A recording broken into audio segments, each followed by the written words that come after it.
it's so good to see you again. I feel like I shouldn't be surprised to see you. How are you doing? Pretty good. They're keeping me busy.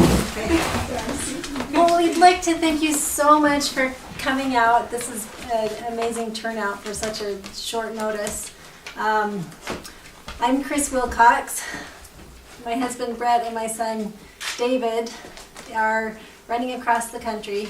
They're running for a Gmo Free USA, and it's been an incredible experience.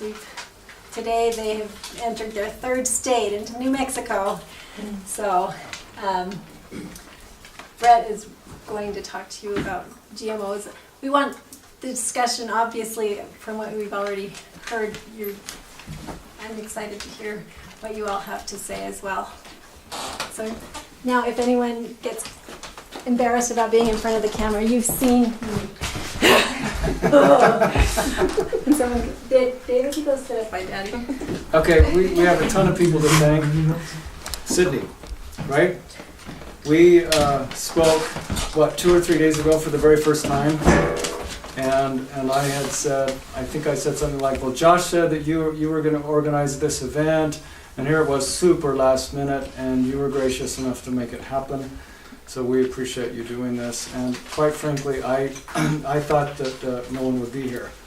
So this is super cool that you helped open up this house for us to be here. So we appreciate you. We have a ton of other people to thank. When we started in Huntington Beach on January 18th, we met Zen Honeycutt and Kathleen Halal. Have any of you heard those things before? They are the people, the ladies that started Moms Across America. And the story that as Kris told me the story, you heard it from Kathleen, I think, that after Prop 37 went down in California back in 2012, I think they met out in a parking lot and some people were crying and it was a bad night because they'd put so much into Prop 37 to make sure that GMOs could get labeled in California. And then it was squashed from all all of the lies that covered the airways from the Grocery Manufacturers Association and Monsanto in those final weeks, and so it lost, as it did later with I-522 last fall in Washington. So anyway, Kathleen and Zen formed Moms Across America, and they've been doing great things. They had the big parade, 4th of July parade last July 4th, where they all came out and they said, look, I love their message. Their message is basically, we don't care if the scientists are telling us this is safe. We don't care if the doctors are telling us this is safe. Our kids were sick, and we got our kids off of GMOs, and now our kids are getting better. So it's a beautiful message. So we thank them. We thank Gmo Free USA. I don't know if any of you are here tonight because of the Facebook flyer that Gmo Free USA put out, I think yesterday morning, I believe. But Gmo Free USA does great work on the internet for raising awareness, and they put out a nice little flyer on Facebook. And are any of you here because you saw that on Facebook, I wonder? Okay. Are any of you here because you heard an announcement on the radio? One person? How did you hear about this? Sydney. Email. Bill Brown. Through Sydney. No, it wasn't Bill. It wasn't Bill? Oh. So this was mostly Sydney getting together the people that you know. Email, big Email. math email. Thank you so much. I got on there and found the Work and Beauty House on Facebook and saw that you had created an event, and was very pleased to see that, because that was just cool that you did that so last minute. So I am a licensed professional counselor by profession, and we have been living in Sitka, Alaska for the last 13 plus years. This is our dog Angel. She was a young girl when we moved to Alaska 13 years ago, and she's an old lady now. And David was, I guess, about 3 years old when we moved there, and Olivia, who is back there somewhere, was about 6 months old. And so we've raised our family in Sitka, and gradually over time I became more aware of the GMO issue. I've always been into the health issue, and kind of, not only do I want to live a long time, but I want to live well. And when I became aware of how the chemical companies have kind of taken over the food industry, I was flabbergasted and couldn't believe that this was happening in America. Couldn't believe that sometimes I feel crazy because I'm so into this issue, and yet when I walk into Walmart, yes, I did go into Walmart this evening, and I see all these people who don't know anything about this, and I talk to people every day. Today, 2 or 3 times, just today, we passed out seeds to people that we met on the street, and the response was almost universally, what? GMO means nothing to virtually everyone out there. And so, obviously you're here because you're in Sydney's email and you understand how important this is, and that's why you're here. And we really appreciate that you are here, because it takes people like you to take it out to people who don't yet know about this. And I hope that in a discussion tonight you can inform us about what's happening in New Mexico. As we ran through Arizona, we learned something really, really cool. Just days before we had our Flagstaff event, Flagstaff put it together enough to get the process going, so they could get the signatures, so they could get a GMO labeling initiative on the ballot for this fall. That was brand new. And so a woman stood up in Flagstaff and talked about how she was gathering signatures. And so, this is happening. I read that, was it Senator Peter Worth tried to make this happen in New Mexico a year ago? Does that sound right? Tried to get GMO labeling going, and it was squashed in the state Senate. That's what I read. But it's like virtually every state out there is working to make this happen, and yet for some reason it doesn't happen. And that's what the problem is. I mean, if this were truly a democracy anymore, we would have GMO labeling. We would have had it a long time ago. If it were truly a democracy, we wouldn't have GMOs. Because one thing we've learned as we've run across the country, we're still waiting to meet the people that say, "You're nuts! We need these things to feed the world!" We have not met those people yet. And even though that's the propaganda that Monsanto puts out there, anyone who knows about this subject says, "Good for you, good for what you're doing. We appreciate what you're doing." And people throw money at us sometimes to donate, or they buy the book or whatever. We're just not finding the people who are opposed to what we're doing. And so it's like virtually everyone out there is on our side. It's so bizarre. And yet we struggle so much to get change at the governmental level. And of course we know this is a big issue. We know this is a very big issue. This has gone international, and we know about the TPP and how they're pushing hard to get that going, so that we even lose more of our rights, and we lose the right to have state labeling initiatives. So I thank GMO Free USA, thank Moms Across America, and I don't want to talk too much. I want to open this up to a discussion, but as a licensed professional counselor working in Sitka, Alaska, I worked for the most part of the years that we've lived in Sitka. I worked at a place called Ravensway, which was an adolescent residential substance abuse program. And we would take kids from around the state. They'd come down to Sitka, Alaska to work on their drug and alcohol problems and the host of other issues that these kids grew up with when, in their lifestyles that they had going on in the villages. And we would often present to them something called the medicine circle, the medicine wheel, excuse me. And the medicine wheel, we'd talk about the 4 directions, and it was predominantly what we covered was the 4 parts of being a human being: the physical, spiritual, emotional, and physical. And I thought, that is a really great way to look at the world, and it's a really great way to look at our relationship with each other and our relationship with nature, and who we are inside of ourselves. And different people get into the GMO issue for different reasons. I love listening to Jeffrey Smith. And for those of you who follow Jeffrey Smith, what does he talk about? GMOs. Well, it's predominantly the physical side of it, right? Right. It's the health side of it. It's the medical side of it. Allergies and autism. Yes. And that's a really important angle. And that's an angle that he just zones right in on. And I love that he does it. I've been present with him and listened to him give his presentation. And he does a great job. I mean, he's encyclopedic. His memory is just awesome. So I love listening to him. And then there's other people that approach GMOs from different angles. And from my experience living in Sitka, Alaska, talking about the medicine wheel, I really deeply, ultimately, it comes down to me as a spiritual issue. And I know working with Alaskan kids, sometimes when we'd use the word spiritual, that they'd kind of their hackles would go up. No, I'm not a spiritual person, and people, we live in a society that's kind of, that's don't go there, don't get all woo woo on me, and we don't, church separate from state and all that stuff, and so people can get kind of hostile when you start talking about spirituality. But that's who I am. Ultimately, for me, this is a spiritual issue. I see the taking a bacteria and putting that into our food. I find that just deeply offensive.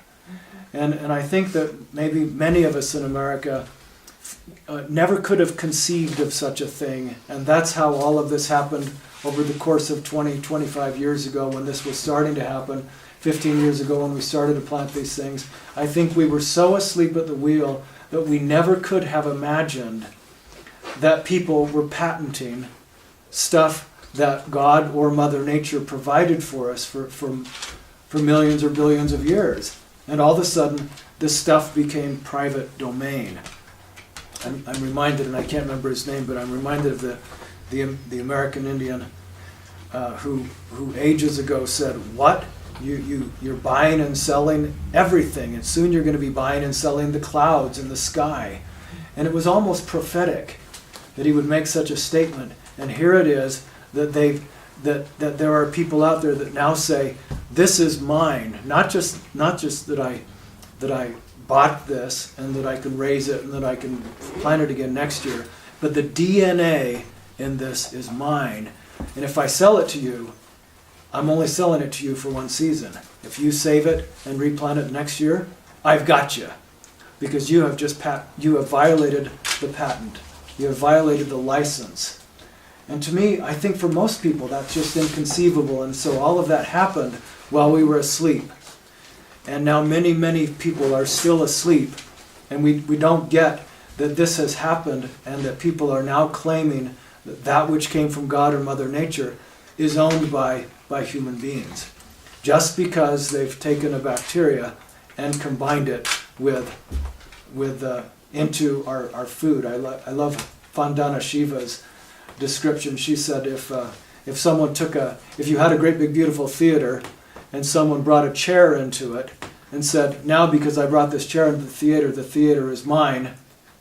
That's what GMOs are all about. You take one little teeny piece of DNA, put it into the corn, and then say, "I now own this corn." But it's a little more destructive than that. You have to break into that theater, and you have to bring in a piece of DNA that doesn't belong in that theater at all. Doesn't match, doesn't fit. Nature never intended it to be there, and there it is. And then they claim that it's theirs and they patent it. So, as we've crossed Navajo country, it's kind of been a spiritual experience for us to be out in the amazing country. And they're from the parking lot of Walmart tonight. We got to see the most incredible Gallup sunset, and it was like, wow, this is just so awesome. And we can't help but be stirred to be out in nature and see the buttes and the plateaus and the vistas and the valleys, and just go, wow, there is something epic, there is something majestic here. And that's our experience as we ran across Navajo land. And unfortunately, as we pass out the seeds to most people, whether it's in Navajo land or elsewhere, whether it was in California, even after Prop 37 happened, as we talked to people about GMOs and Prop 37 in California, most people would just give us a blank stare. But there was a man at the Star School outside of the Navajo reservation, approaching Loop. We met Tyrone Thompson. I actually met Tyrone in Loop the previous day, and it was kind of a cool coincidental connection. And he said, yes, come out to the school tomorrow. There's a lot going on tomorrow. And we were able to meet Josh, who lives here in Gallup. And Josh made the connection with you. And that's how this all happened, that we got to be here tonight. So anyway, Tyrone was there talking about the Loop family farms and teaching the kids about the importance of the family farm and farming and agriculture and whatnot. And he talked about how the corn is sacred to the Navajo people. And the corn pollen is sacred to the Navajo people. And he didn't get too much into it. I think it was like he didn't want to say too much on the camera. But we've been reading in our trailer at night and reading how the corn and the corn pollen is sacred and how it's used in prayer. And today David and I were on the road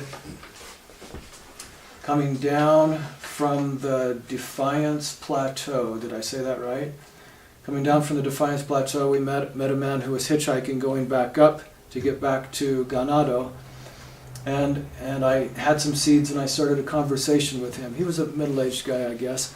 But it seemed like his English was not that good, and he was a little bit paranoid of what we were doing. And I was talking to him about the GMO thing, and he had never heard of this at all. And he said, I'm not sure I want your seeds, because I was saying GMOs are bad, look it up on Google, study this. And he says, I don't want your seeds. He was really he says, if these are bad, why would I want these? So we explained to him 2 or 3 times what we were really doing and what this was about. And then I mentioned Tyrone's name, and he says, I know Tyrone. And I says, Tyrone knows about this. And Tyrone talked about this, and he interviewed us, and we talked about the prayers, and he says, oh yeah. He says, we still use the corn pollen, and we offer up prayers in the morning using corn pollen. And I thought, well, there it is. And here's something that is so sacred. This is part of a culture that goes back so far.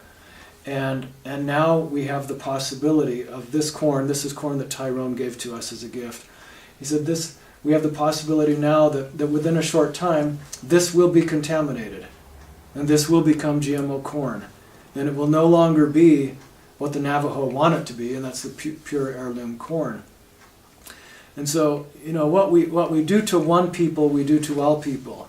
And if we sit back and allow this to get contaminated, it's a violation of a cultural heritage, not just of the Navajo people, but of all of us, because this involves all of us. We're all in this together.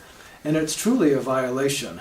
The U.S. government, the USDA's official position right now is that coexistence is the way it's going to be, and that meaning that we can have both GMOs and we can have conventional crops growing side by side, and we know that can't happen. If we live in a world where GMOs exist, then eventually that will be all that exists. And so people talk about GMO labeling, and that's important. We need GMO labeling, but that's only a step, because as long as the GMOs are out there, then they spread, they contaminate, and they take over. And you can't call something organic once it's been contaminated. It is from then onward, it's contaminated. It's GMO.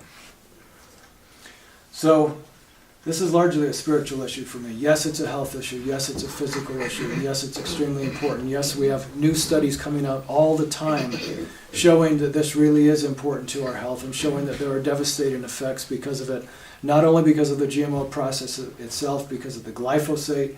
We now know that we're all breathing glyphosate. They've tested that. They've discovered that it's in the air. We're breathing it. Farm workers in third world nations are being killed from kidney disease in large numbers. Josh, come in. He runs away. Should we clap and cheer or beg or plead or something? Okay. He went back into the kitchen. All right. Anyway, Dr. Stephanie Seneff posits. Come on in, Josh. Hey, I'm sorry. It's so good to see you again. So before you came in, I did explain how all of this happened, and we thank you for your part in making it happen. So, kidney disease, farm workers, glyphosate. The countries of Sri Lanka and El Salvador have now banned glyphosate we're talking about Sri Lanka and El Salvador. And we love to think in America that, you know, we're on top, we've got it together, we know what's best. And yet here are these countries where often people are not protected nearly as much as we are. You know, in America, when we spray the poison on the crops, the farmers have to get the whole suit on to spray it because they know it's poison. And it is poison until they put it on the food, and then it's not poisonous anymore. And that's the way they sell it to us in the grocery store. That's fine, it's not going to hurt you at all. But here we are in El Salvador and Sri Lanka, and they've banned glyphosate because they understand that this is poison. And we see more and more studies coming out that show this. As far as the Feeding the World lie goes, we know that the UN came out with a big report just last December. I think the title of the report was Wake Up Before It's Too Late. I believe that was it. And they said it's small-scale organic farming that's going to feed the world. And this idea that agribusiness is going to feed the world is a farce. So, I've been rattling lots, and It's good. this was billed as a discussion, and I would like it to be a discussion. I would like to know where everyone is at with this issue. If anyone's brave enough to say that you're pro-GMO right now, I would love to give you the mic and the camera and talk about it, because I feel like if those people exist, and I know they do, I know somewhere they're out there, but I would love to hear from them, because those are the people that we most need to talk to and have a conversation with. So anyway, may I just open it up to people to talk about your experience, whatever that might be about the GMO issue, what you bring to the table, why this is important to you, whatever you'd like to say on the subject. I have a question. Sure. You know how you mentioned that once GMO gets in the environment, you can't, like, once it gets into that corn, then you can't ever turn it back. But isn't it true also that, like, when they go into these countries that have subsistence farmers, and they gave them the free bag of seeds, and they gave them the first round of all the chemicals to make it grow and the Roundup Ready and all that stuff, that the ground, they can't take the old heirloom seeds, they won't grow in that ground anymore. I have heard that.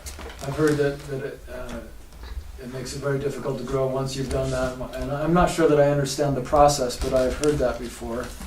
I have also heard that once a farmer has gone GMO in this country, it takes a few years in order to get the organic certification back. And for a farmer to sit on his land for 2 or 3 years, that's a difficult financial proposition. So are you going to sit there for 2 or 3 years and not grow anything, or are you going to go back and get your GM seed so that you can get a profit this year?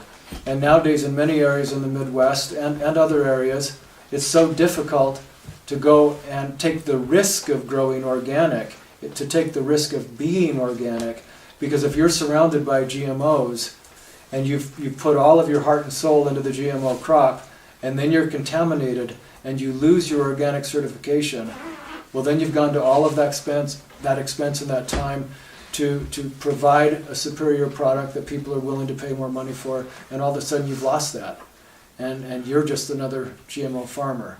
And so farmers say it's not worth the risk, and there's farmers that are actually plowing under their crops when the GMO crops are so close that they risk contamination.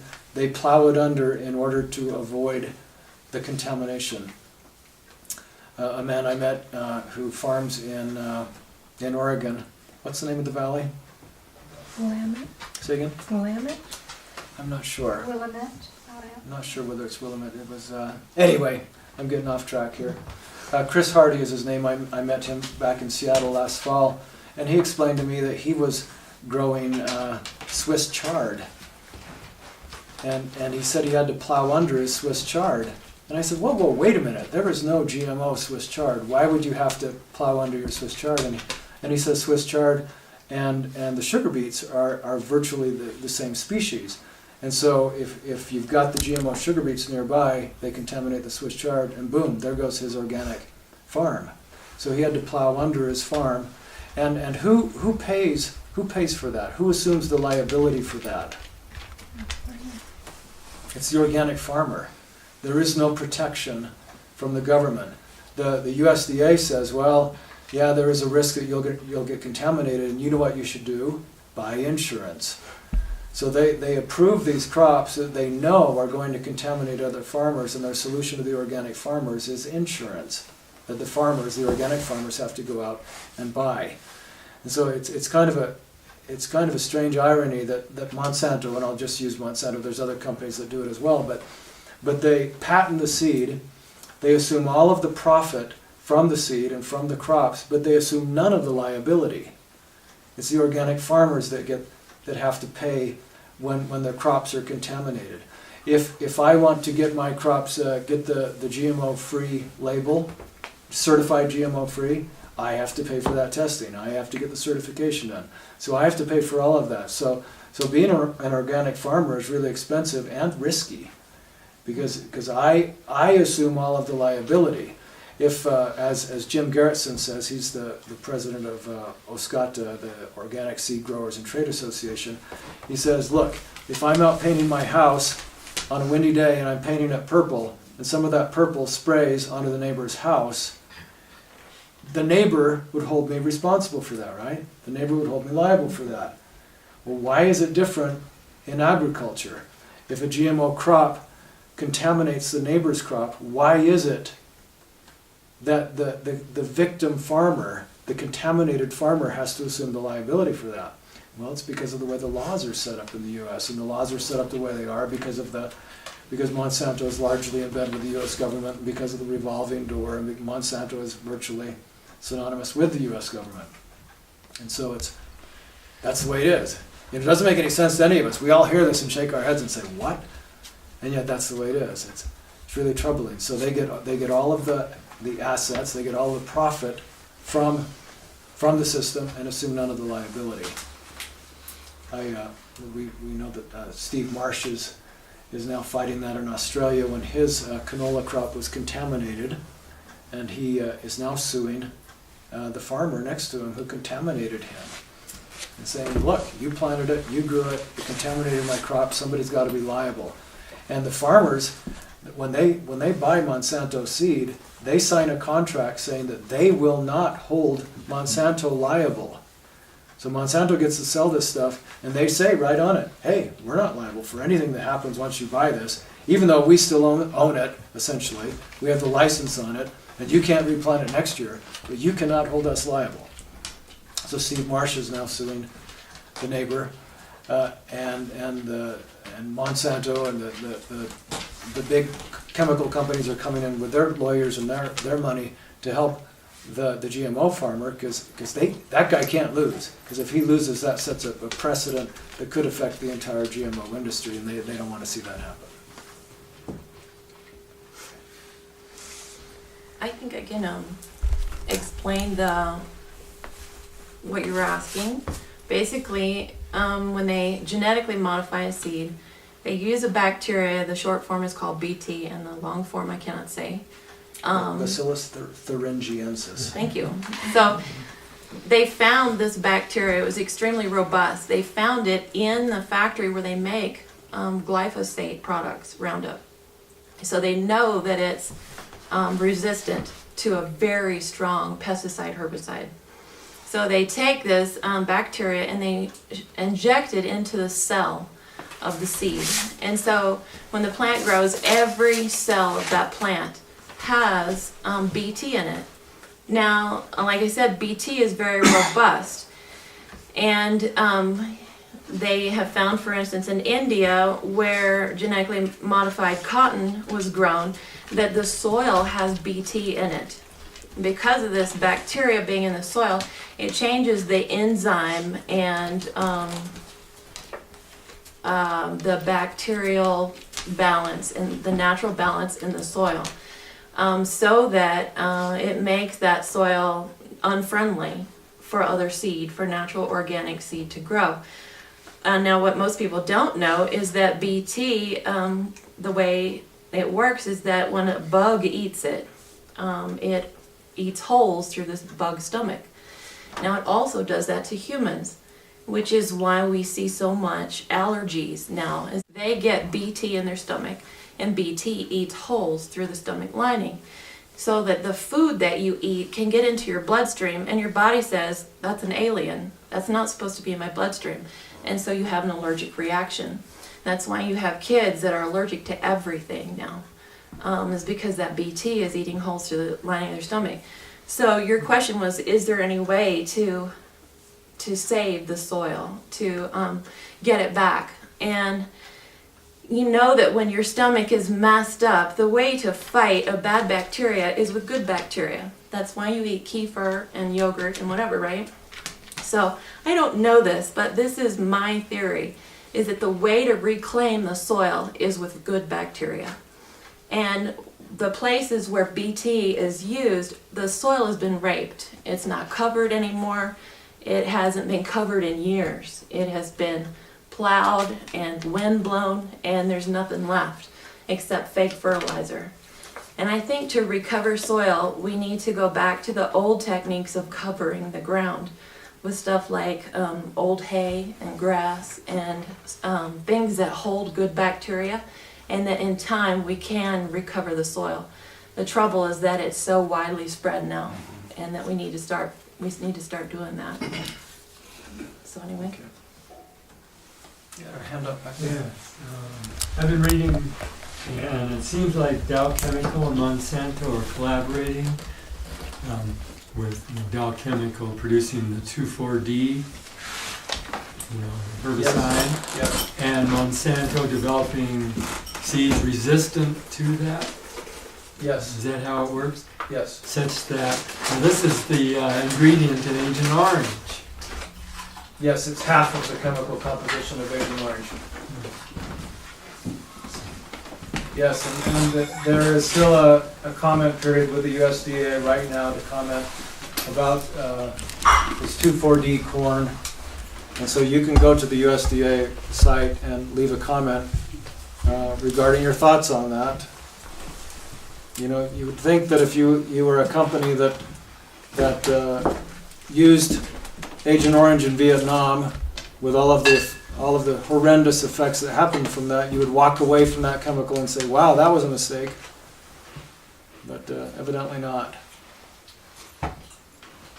And Monsanto knew as early as the 1940s, I believe, that Agent Orange was one of the most destructive and one of the most dangerous compounds on Earth because of the dioxins. They watched their own people get killed in their factories and had a doctor come in and do studies, and then they faked the studies to say that it wasn't what it was. And so they've known clear back from the 1940s, and even now on their website, they are assuming no responsibility for Agent Orange and claim that there is no long-term health effects associated with Agent Orange. So if they can say that this many years after Vietnam, you know, how long will we be playing this game with GMOs, with them saying that there's no harm and that it's substantially equivalent? That's in a way something that gives me hope, because it's just insane that we would come to this point. There's resistance now. There's resistance to Roundup, the Roundup Ready strains and BT. It's not going to work eventually, because nature changes and evolves, and so those things aren't going to work. And you would think even now, at this point, when that's being proposed, then it will probably happen, that people will say, what, Agent Orange? We won't allow that to happen. But I think the problem is that people are just so uninformed. Like, Right. How can you meet people that don't know what GMOs are? I'm really curious to see what will happen when you get into the Midwest, because I think you will find hostility, maybe. I grew up on a conventional grain farm in Illinois, and I think my turning point came in college when I was working in a lab. So my parents said, oh, you should get a lab job for your work study. And it was a corn genetics lab, and they wanted me to figure out the low phytate strains of corn, because phytate is something that binds to iron. So people who eat a lot of corn and not much else, they don't get enough iron. And so the idea was, we'll do some genetic manipulation and have a low phytate corn, and then we'll go and give, like, really, they told me they were just going to give for years bags of this corn to people, say in an African village, and see what happened over time. And I was like, or you could encourage people to eat beans. That might be a lot faster. And it was like, how is this? So my problem with GMOs is the whole approach we have to agriculture now. And I don't think that it is at all the right way to approach it. So in a weird way, I think that hopefully people will hear, this is Agent Orange, we shouldn't do this. What are we doing anyway? Let's have a more sustainable agriculture. Yeah, thank you. I wrote this book, We're Monsanto, Feeding the World Lie After Lie. And it came out like the week before the second March Against Monsanto. Oh boy, I didn't want to do that. Last October. And the week before the March came out, I put it out there on Amazon for free, and more than 3,000 people downloaded it then. So That's awesome. it was a really kind of a cool way to launch the book. But I think Monsanto, you know, they have some brilliant marketers going on there. And what is it that all good people want? All good people want everyone to be fed. All good people, when they get on TV and they see the pictures of these poor African kids with their stomachs out to here and little stick arms, we all go, ooh, I don't want to watch that. You know, I hope something changes. I'm going to pull out my wallet. I'm going to send some money because I don't like that image. I don't like the thought that people are dying in the world. So Monsanto was very much aware that good people think that way. And so they've gone and done a brilliant marketing job. And I almost have to admire them in sort of a dark way. Because if I could create a product that virtually no one wanted and absolutely no one needed, a product that then needed to be covered with poison to grow and to be effective, and you know, they needed to have the poison. That's why they do the GMOs, because then they can sell the poisons, but they don't tell you that. If that was my product, how could I then get you in this room to buy that and think that it was a good thing? And so I couldn't go to you and say, well, you know, it's really not that poisonous. It's really not that bad. You know, the rats, they did okay. Sure, after 3 months, things started to grow and bulge, but we're not going to tell you about that part of the experiment. You know, they didn't go there. They instead of saying it's really not that bad, they said, if you don't do this, millions of people will die. But boom! Who could imagine that you could go from creating something that nobody wanted, nobody needs, and it's covered with poison, and say, if you don't do this, millions of people will die. Well, that's what they did. Because that's their number one lie. It's the most effective lie. And when I get some resistance, 2 or 3 people on the internet responded to me and said, Brett, you just need to study some more. Because if we don't do this, millions of people will die. And I thought, oh, there's somebody that bought the lie. There are people out there that have bought the lie. And so they're really good at opening up and finding a crack in the good human heart. Because that's where they can get in. It's that crack. People are thinking, well, if we don't do this, millions of people will die. And with golden rice, it's the same thing. They've known for decades now that there is no benefit to GMOs to the consumer. None. There are benefits to the farmers. That's why the farmers use it. Of course, the benefits are short-term because they get on the chemical treadmill and we get the super bugs, we get the super weeds, and so we have to go to the Agent Orange corn. We have to keep doing more and more potent, dangerous stuff, which is fine for them because they get to make more money. Every time they have a crop, or every time they have a poison failure, they introduce a new poison, which means more profit. But anyway, no benefit to you and I as consumers. And so they've latched onto golden rice and said, if we don't do golden rice, think of these 50,000 kids that are going blind every month. And you people at Greenpeace, you're all the cause of these blind kids. That's what they actually came out and said. Okay, because you won't allow golden rice to be commercialized and taken to market. Okay, well we know that golden rice really doesn't even exist in the form that they say it exists. It doesn't have the vitamin A that they say that it has, or the beta carotene, and we know that there's a host of issues associated with with golden rice that would prevent people from even eating it. When they were conducting studies in China, they didn't tell the children or the children's parents who they were testing the golden rice on that this rice was genetically modified, because that little piece of information was considered too sensitive. So how is it that you can test something that's so sensitive, you can't even tell the people it's GMO, and then you think that you're going to turn around and get them to eat this stuff when you can't even tell the test subjects that it's GMO? So there's a host of issues that make the golden rice sham. Just that, it's a big sham. It doesn't work the way they say it works, and contamination would still be an issue. And I did a talk like this in my hometown in Sitka, Alaska, and I had 17 points, 16 or 17 points of problems associated with the golden rice. And I just homed in on that because it's good people that get that crack opened in their hearts, and they say, "Oh, I don't want kids to go blind. Let's do the golden rice." And so they keep on searching for the alleged benefits that so far they haven't been able to come up with. Really, all they've been able to come up with is plants that either absorb poison or produce poison. After 20 years of being out there, that's all they've got. I think that's the thing, because at first they didn't have to worry about marketing GMOs to consumers. There's such a disconnect between farmers and everybody who eats what farmers are growing that it didn't I don't think, maybe they probably didn't even think about it. It didn't matter, because it was, hey farmers, do you want to use less Roundup?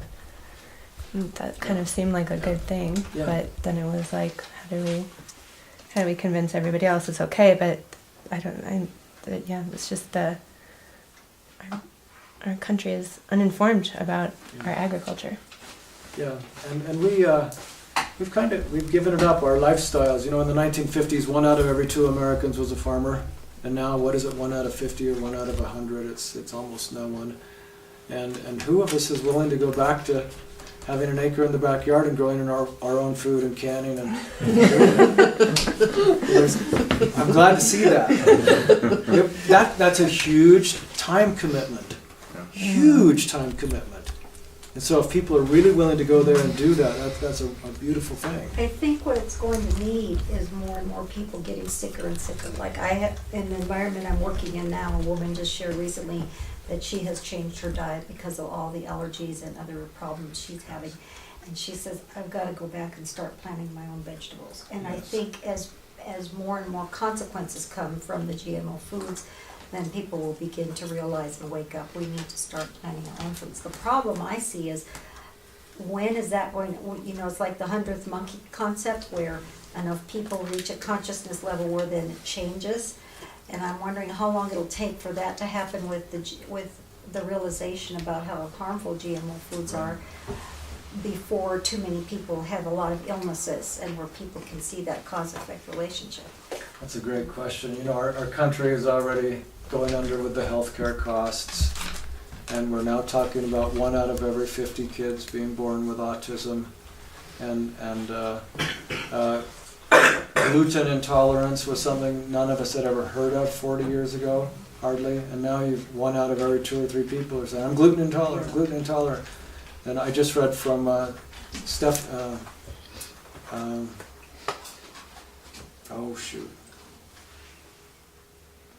Nancy Swanson with the Seattle GMO Examiner. If you look her up on the internet, she has amazing stuff. She says, connect the dots. She had a new blog I think it was just yesterday, saying connect the dots. People are all of a sudden talking about being allergic to this and allergic to that and being gluten intolerant. We've been eating this stuff for tens of thousands of years. What's changed in the last 15 years? It's glyphosate. We're all eating glyphosate or Roundup. And she says connect the dots. It all goes back to Roundup. And of course, correlation does not prove causation. And I have to be careful and say that we don't know that. The studies haven't been done. But when enough things correlate back to Roundup, you have to start to wonder, well, why aren't we doing these studies? This is serious stuff. It needs to change soon too, because if the human pattern is the same as the animal pattern in research and agriculture, our children will not have children. the animals that were fed GMOs were not fertile. Their children had half as many, their babies had half as many babies, and their babies had no babies. They were all infertile. And so my kids, I mean, I want grandkids. That's what this is about for me, right? I want my son to grow up and have a bunch of kids too. And all these kids in high school now, they don't know, they don't realize yet the health impacts it's going to have for them. And I don't know, that's my big deal, is informing the kids. I don't know how many of you guys remember, like 20 years ago, it came out how inhumane chicken farms and cattle farms were, and all these kids went vegetarian. And I just feel like we can inform the kids that they'll change the world, because it's their world. They're going to inherit it. Yeah, good point. Josh? Yeah, I had a comment to make. The last 2 years I served with this nonprofit called Food Corps, which you're slightly familiar with, and it focuses on educating children and why vegetables are important, and healthy eating to prevent diabetes. And in my work, we had organized like these family food nights where families would come and have a meal together, and the children would help prepare it. And it was difficult for me to recommend everyone to go shop at the co-op and buy organic produce when their baseline for buying food was Walmart, and they were buying all packaged goods and fast food. So when I want to get someone to eat a cucumber or a carrot, making that leap to organic is really difficult for me to justify. So how do you see a transitional period in a place like Gallup, which has immense problems of obesity and diabetes, where there's so much wrong with the diet already that telling someone to go pay the prices that we should, for vegetables, when they're not even buying vegetables, period. Right. Well, and they don't have enough money to. Well, like, not just that what they're eating right now might not be the healthiest, but that they don't have the financial resources to do that. Right. That's a great question. I'm not sure that I'm the best to provide the solution, but it is infuriating that the problem exists, because the cheap food that is cheap because it's government subsidized. It's our taxpayer dollars that make corn cheap because the corn farmer is subsidized, and then he turns around and sells his corn to the pig farmer to the excuse me, I'm losing my train of thought here, but to the animals that eat the grain. That's heavily subsidized. And then you go to the grocery store and you can pick up this big hunk of hamburger that costs next to nothing, and then you try to pick up this box of green organic greens, and you say, wait, I can get all of this big hunk and fat piece of meat, which is going to supply me with a whole lot of fat and make me feel satisfied, or I can get these little greens here, and the meat costs less. Well, it's just wrong that in our country meat does cost less, because we know that if you've read a lot of the books that are out there, this hamburger that costs you $1 at McDonald's, if you had to pay what it really cost to produce it, would it be $35 or $40, because of all the costs, especially if you include all the environmental costs that are associated with cleaning up the factory farms and the mess that comes from that. So the problem again is partly systemic, because we say that healthy food is so expensive. Well, it's partly expensive because for some reason the government supports the least healthy foods and the most processed foods, and those are the ones that people end up going to by default. And it is so frustrating, because they get the foods that the chemical companies would want them to eat, the Monsantos and the Dows, and that have taken over the food supply, and then the different branches of those same companies can turn around and feed them the pharmaceuticals that they need to get them well, because they've gotten sick from eating that stuff in the first place. So it's systemic and it's large. And on the flip side of that, if you were living in rural Mexico and you would eat rice and beans, and that's pretty inexpensive. rice and beans can be pretty inexpensive. True, you're not getting a well-balanced diet with all the stuff that we would all like to be eating all the time. But there are people in third world countries that are eating the basic staples and living long lives and climbing mountains and doing incredible things on those basic staples.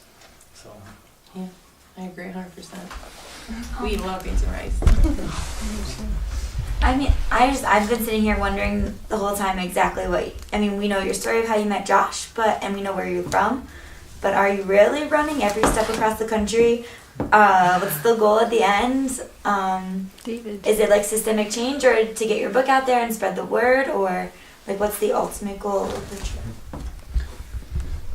Let David talk first. For the David. running part, let him say something. Okay, yes, we are running every step of the way. We started in Huntington Beach, California, and when we finish every day, we go back to that point where we finished the day before where we were, and then we start from that point and we just sort of leapfrog. I mean, not leapfrog, that's not. But yeah, we just go along the same path and we don't skip anything. And when it comes to places where we don't exactly know the exact point, we'll go back to make sure that we don't accidentally pick off a few, whatever. And so, yeah, it's coast to coast. can you explain why we're doing this, how this happened? Why? Oh, that's trouble. Okay.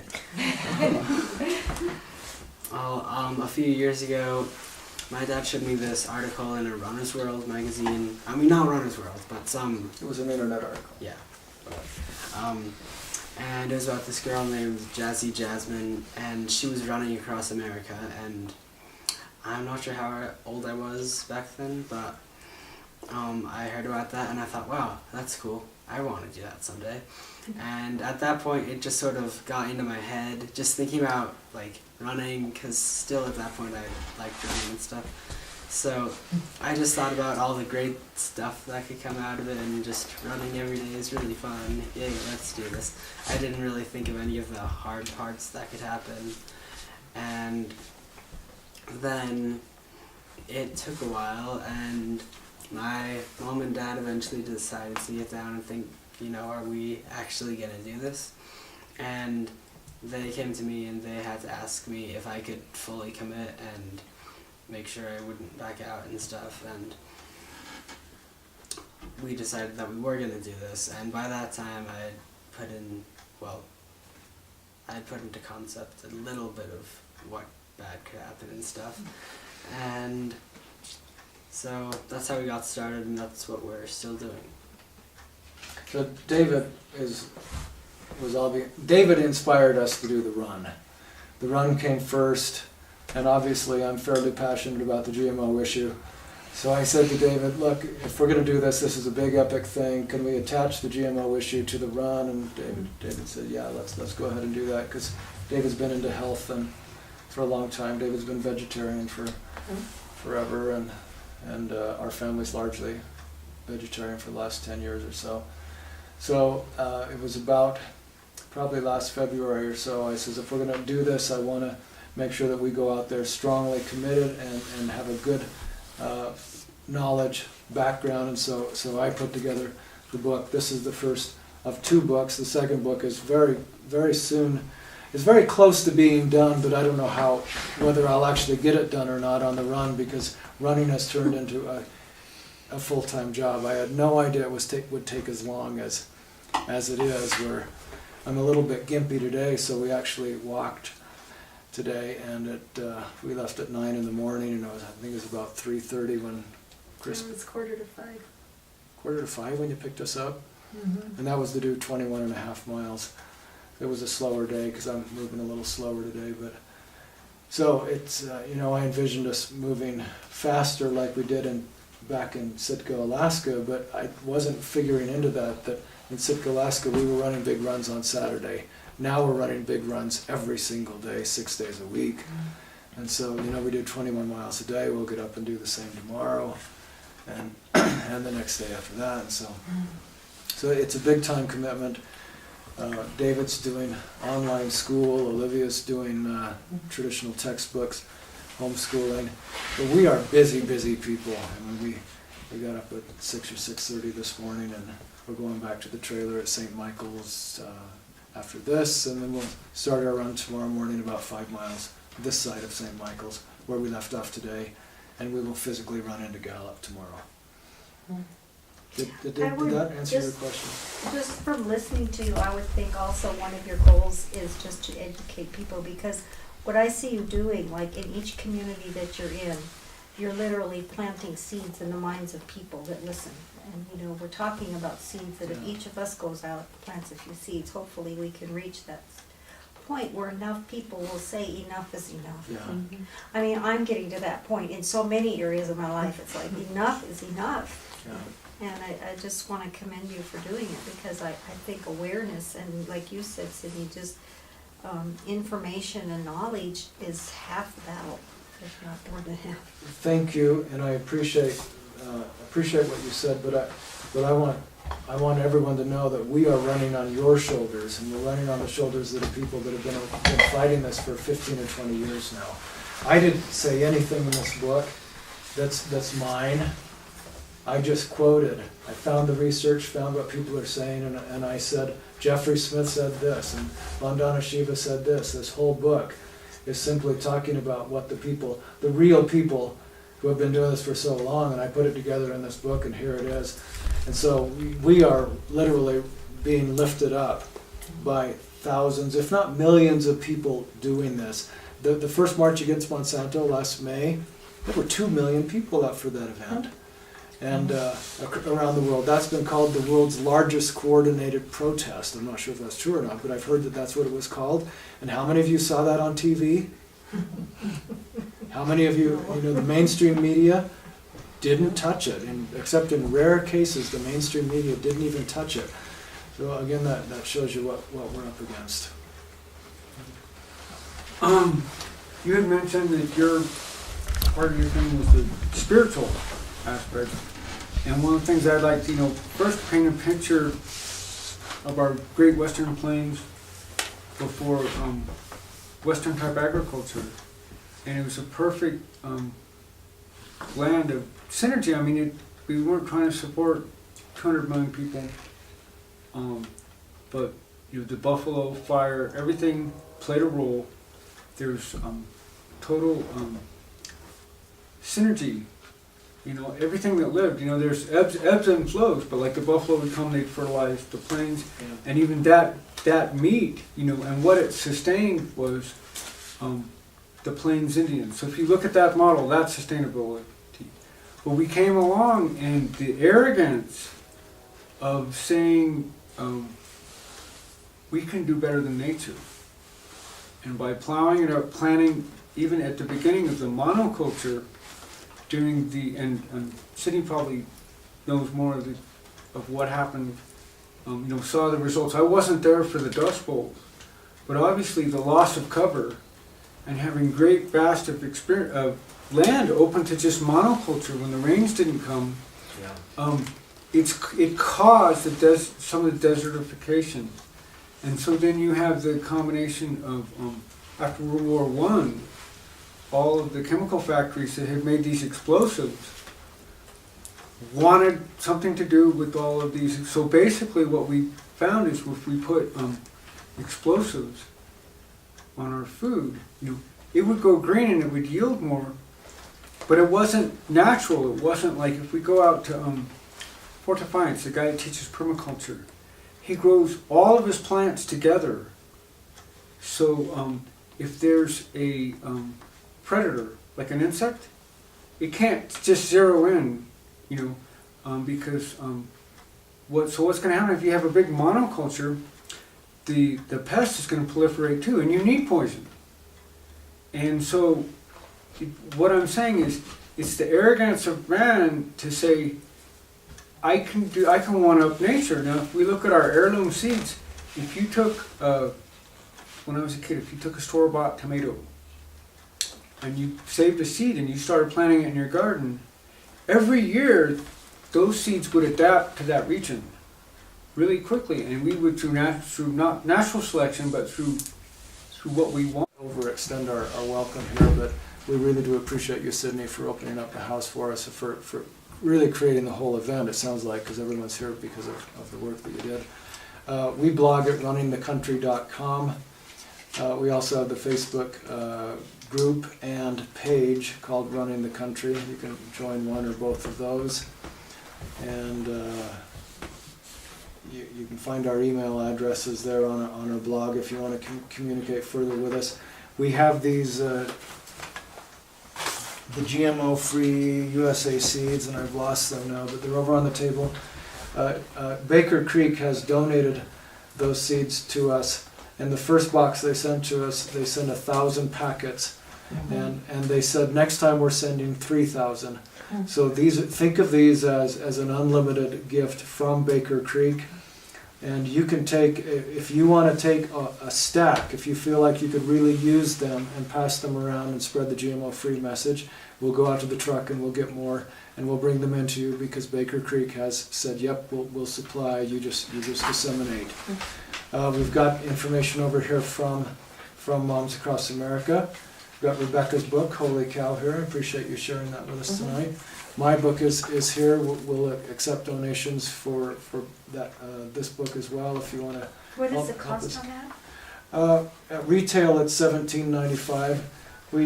People usually slip us at 20, but whatever you got. If you want to slip us 10 or 15, we'll be happy to take that as well. If you don't have any money, just take the book because we give it away as well. My favorite thing is to hitch a ride, and we've become very good at hitchhiking. And at the end of the ride, we give them a little message about the GMO seeds, and I said, would you be interested in learning more about that? They said, yeah, well, not me, but my wife. And I said, well, here's a book, and oh, thank you. And so they're very excited that they gave us a ride, and we're very excited that we got to share the message a little bit. And people have been very happy to receive the seeds. I think, Josh, in our culture, in the Victory Gardens, half a century ago, that was a point of pride to grow your own food, and we've fallen away from that because after everyone came back from the wars, then the Victory Gardens were no longer needed. We were prosperous, and through all that nice marketing and advertising, we could go buy what we needed at the grocery store. We didn't need that. And I think when we went to the Star School, seeing how the kids were learning about planting and learning about the foods. Right now, gardening seems to be a hobby for those who have time, and it's not a necessity. And I don't know how to change that, but just a little bit at a time. I hope, when we pass out these seeds, a lot of times people say, I don't know how to plant them. Are they good right now? I said, so we have a little discussion about when or how to plant them, and it's just little steps, I guess. But can I get clarification? These are GMO-free seeds, right? Absolutely. You're saying GMO seeds, and No, it's these like, are from Baker Right. Creek. Baker Creek has a pledge on their webpage that says they will not sell GMO seeds. Right. These are from Baker Creek, and it says GMO Free USA. And GMO Free USA is actually the organization. It's Baker Creek printed these seed packets for GMO Free USA with the GMO Free USA logo on it. And where are the seeds being produced then? Or how do they get the GMO-free seeds? I mean, are these heirloom seeds that have just come? It's Baker Creek Heirloom Seed Company. Okay. They're in Missouri, right? Yes, Yeah, we'll be stopping it there on the way to St. Louis. just before we stop at Monsanto, actually. Oh. Yes. Oh my goodness. You're brave. Our goal is to make it there in time for the next March Against Monsanto on May 24th. They've asked me to speak there at the St. Louis March Against Monsanto, so we're really excited to get the mileage in each day so we can make that commitment. And you're going to wear your bulletproof vest, right? That is a semi-funny question. I know, but it's slightly serious. And I asked John Robbins, who's been in the food movement for 25, 30 years now. I said, John, we're going to be going through the desert Southwest. Are we going to wake up with our our throat slit. And he said, Brett, there are too many of us out there anymore. 2 million people march in the March Against Monsanto. He says they can't go after all of us. That does not quell all of my concerns. We're out here with our kids. Our family's doing this. Yeah, that concerns me. But are we going to live by fear, or are we going to go out and try to do the right things? That's right.